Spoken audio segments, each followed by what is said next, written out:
It's Guaranty Trust Bank's directors and shareholders in session.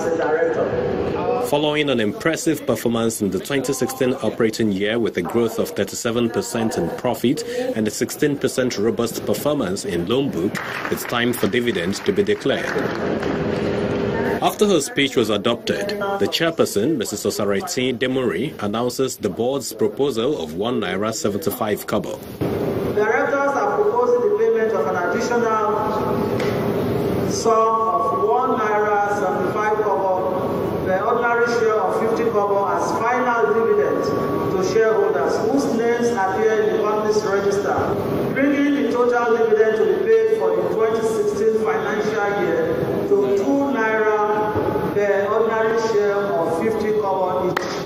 The chief executive, Mr. Segun Agbaje, explains how the bank is able to reward shareholders in spite of the tough operating year. I think the one bank paid 2 kobo dividend more than us, but we made more profit than the bank in question, which means we are building for the future.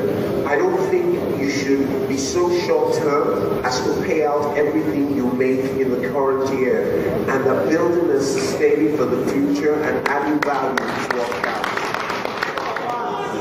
The proposal is approved as management maintains plans to deliver value to shareholders. And we're excited being at the AGM, and that we even look forward getting a robust interim dividend because of the performance and the expectation from Guaranty Trust Bank. Expect us to do things properly and to try to maximize return to shareholders. If we make enough money, we will always pay good dividends, and we build for the future, not necessarily the short term. So if I was a shareholder, I think I'd expect this bank to continue to grow and more value to continue to be created. For the other information. With a 19.7% growth in total assets, Guaranty Trust Bank's balance sheet remains strong. Other indicators such as low rates of non-performing loans of 3.66% will continue to attract shareholders to the bank.